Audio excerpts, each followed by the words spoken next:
Kama yebazibwe amanya gange bampita mutesibwe okuva efunvu lwakyalumu mwami wange nangamba lwema jangu nenzija nenfuna nagamba ate kiki mukwano nagamba nakyenjagala okugamba nemugamba ate kiki nemugamba ngamba nagamba eno ennyumba ndaba nnene tosobola kugibeeramu wekka njagala ntayo mukwano gwo agira akuyamba kumubeere babiri nemugamba mukwano gwange atya nemugamba tekirina buzibu kumbe mujja wange bannange zawera 12 ne batuuka enkuba yali etonye nga kwa mpewo mujja wange bwe yatuuka ne muhaga ne mujjako ebintu ne mbiyingiza mu nnyumba ne mwanyiriza ne mugamba karibu najja nangamba naye njagala kunabako naye empewo nnyingi bannange ne nyimuka ne mbugumya amazzi ne ngateekako ne ngateeka mu kiyigo. Wali mulokole?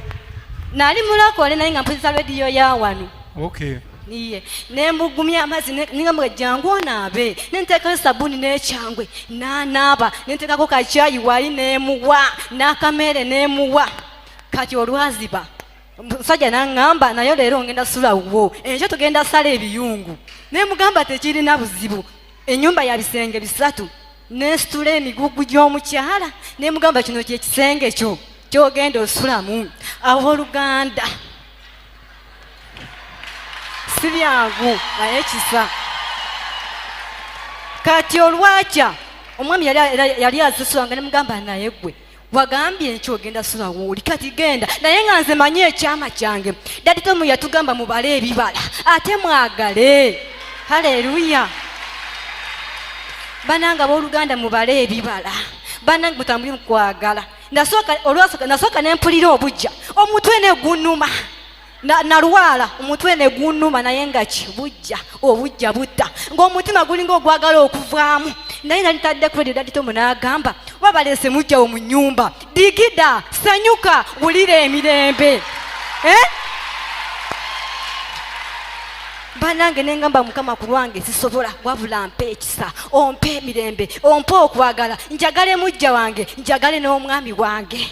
Banange mukama yakimpa nayagala mujja wange nayagala omwami wange nga mujja mulabanga muganda wange. Haleluya. Banange namwagala nenjagala ba wange kinakolanga namwambula muzimu gwa bwenzi.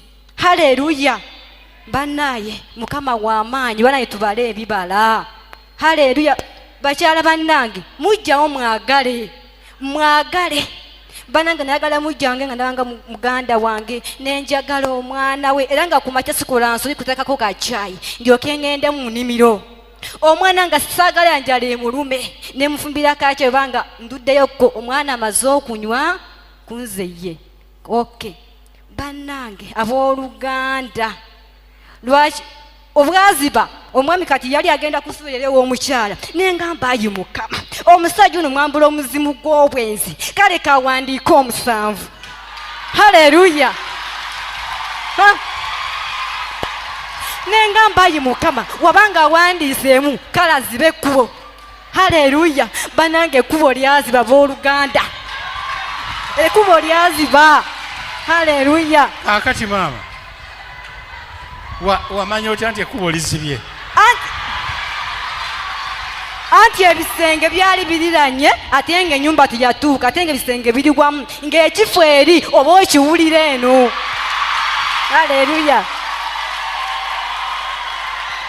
Bannaye otyo ekkuba ng'owulira ebigenda mu maaso nga mpulira ebigenda mu maaso jjukira nze Seebaka nga nsaba mwene kiddate mwe tugamba nti mubale ebibala. Haleluya. Bannaye nenkere omukyala n'agamba oba omukyala oba yakuloga omusajja n'agamba tulinde essaawa 10 kati ku ssaawa 10 enzo nasukuka Seebaka. Haleluya. Seebaka era olwatuuka essaawa 10 ne bali bagala kugenda mu nsonga ziri nengamba ayi mukama kawandiika 7 afasitobanga nga agizeemu kale awulira payini.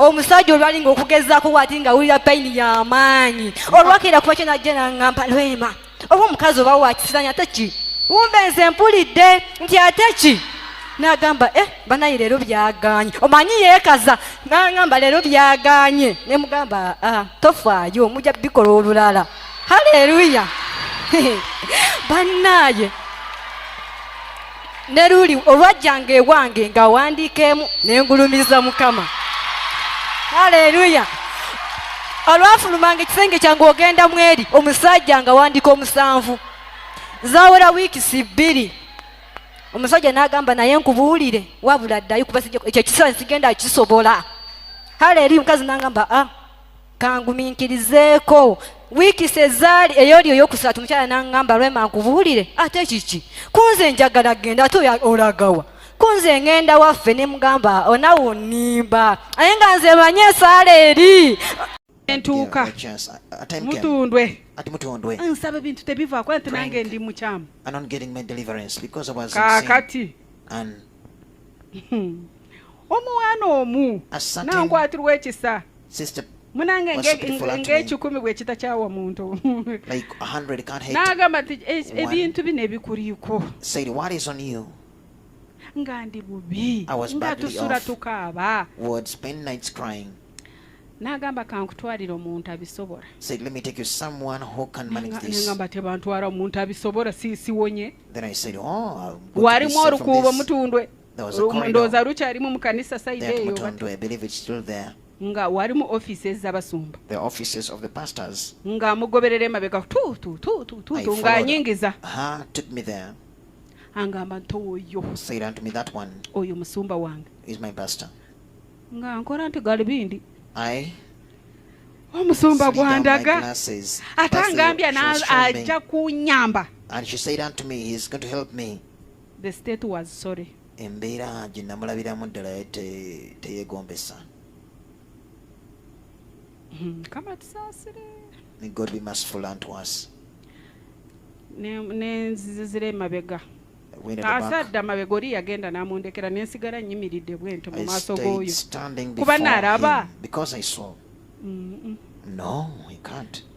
Kyokka ndi bubi ne mu mutima awo wenyimiridde nkaaba. Nemuyimirira mu maaso naye ssebo teyalima n'agamba nti fukamira.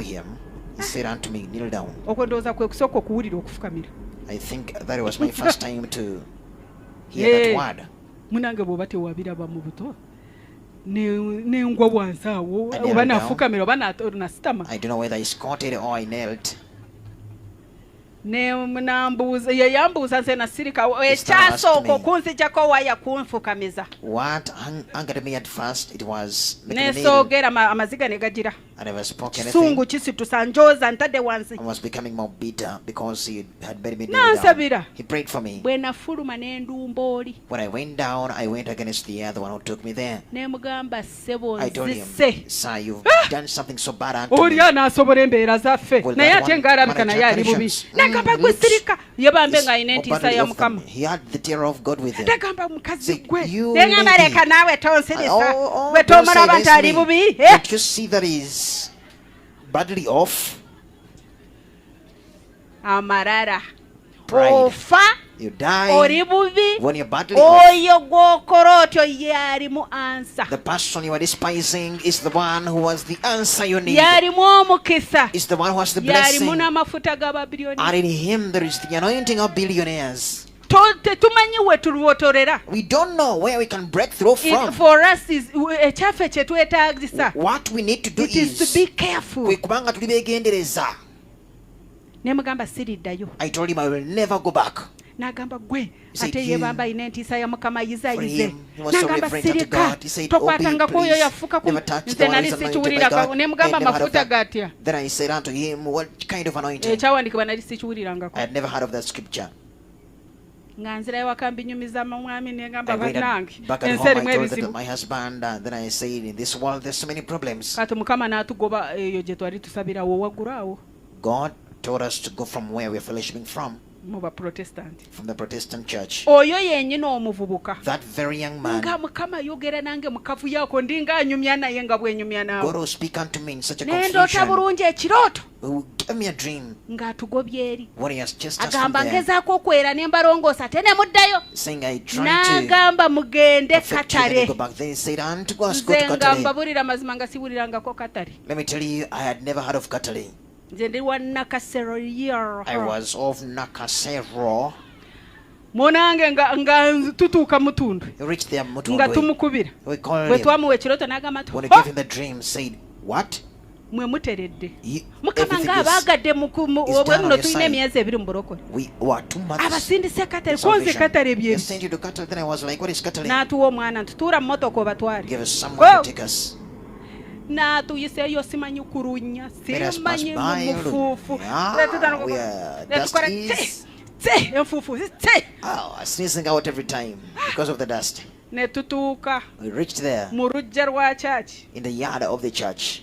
n'akwata ku waggulu ku mikono ngamba I touched my head, then I said, "Wow." nenkaaba I cried. omwami n'agamba naye naawe My ate husband batugambye said we unto me, tugenda "Oh, okuwonyera they told us we are nagamba from kiki here." kino I said, "What is this?" olwo abaana emabega bali mami dust Those are, my children at the I'm back. sneezing Mummy, enfunfu, twasimula. nga ffenna tulinga bazungu We were like whites. bannange Mm, ekiri mu nsi amen. tutuuka Reaching there, batwaniriza welcomed us. olwo baasha bagenda kukwata ku nsawo nkolangi Ushers wanting to touch my back, I hid it from them. ne bagamba bannange twajjirwa Then I said, "Oh." batutuuziza batwaniriza They gave bulungi us seats. They welcomed us. okutunula ku ntebe y'abasumba Looking at oli the pastor's chair. yali eri The other one was the one who Nenkoona was ku this mwami. side. Then I tapped my husband, saying, mukama nsaasire "May God be merciful kubanga unto kye me." n'ayogera mu Because what I kyaki said in the church, n'amugamba nti gwe I said to him, kali akasajja "The kera other man I saw ke kapasita kawano is the pastor of this place." naye waliwo byoyogera n'owulira n'olutiko There are certain things you can speak out, then you feel goosebumps. n'agamba nti konze yeye yennyini Then I say, ate olowooza "Is the n'agamba nti yeye one?" yennyini Do you think I said is the one? nange banange n'atwagala n'atuuza negamba He loved us. teri agenda eri Then I enfuufu said, abaana "No one bonna can go back there. The basiniizinze place is dusty. All children sneezed out. naye mukama n'asigala kamula But God's n'atuuka stayed stage pressing me. I reached a stage nga ninga mutuuze wa katale when I was like a citizen. ne of balanga Katale. ennaku 7 ez'okusiiba They declared 7 days of nze olwo fasting. sikomba ku switi I sikomba ku couldn't tuzzi even naye taste the nnyika sweet, mukama even water. I soaked myself in God. here I am Zuno katindi wano. so amarara Therefore, be nga bayibuli proud. bwegamba nti gakulemberwa The ekigo Bible says the fall amarara goes kigo before it. kyennyini Pride is wooki a fall. lweyalayizingira nti ogalina When you realize that you ng'oli have ku that, ttaka flat when you are flat nga bantu down, bakulinyira oli when rank people are stepping on you, ng'okisimula, so you have to check yourself lwekyo olina okwekebera. amarara kintu kinene Pride is something so bwe broad. ndiba nkomyewo ndibabuulira When I come back, I'll